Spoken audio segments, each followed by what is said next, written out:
Не может быть у человека на предплечье кость вот такого размера, а на втором предплечье кость вот такого размера. То есть подобное обстоятельство позволяет говорить о том, что вот это является фрагментом скелета второго человека.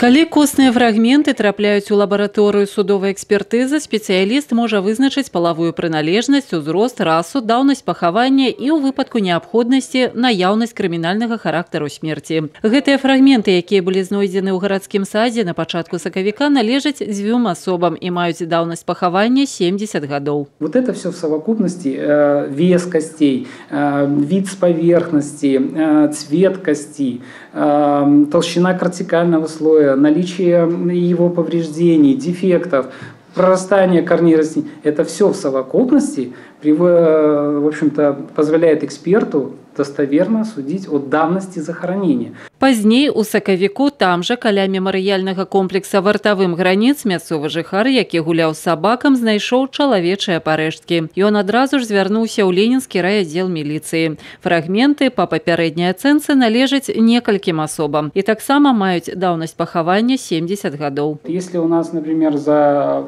2018 год в нашем отделе было выполнено 14 таких экспертиз, именно по установлению давности захоронения костных останков и принадлежности, там, отвечаем на вопрос, скольким частями скелета скольких людей они являются. Значит, за 3 месяца этого года таких случаев уже 13. Не заўсёды грамадзяне, калі сутыкаюцца з падобнымі знаходкамі, рэагуюць аператыўна і свядома. Так, у Драгічынскім раёне ў вёсцы Какорыца выпадкова знойдзеныя невядомыя чалавечыя парэшткі амаль паўгады праляжалі ў гаспадарчым сховішчы. Там действительно дом находился в запустении, люди практически там не жили. Это был бурт, по народу называется, там хранили картошку и приехали по весне эту картошку выкопать до белого песка. И когда начали проводиться земляные работы, были обнаружены человеческие останки. Давность захоронения более 70 лет. Выпадковая знаходка чалавечых парэшткаў – гэта да ўсяго праблема этычная. Першасна павага да чужой памяці і жыцця.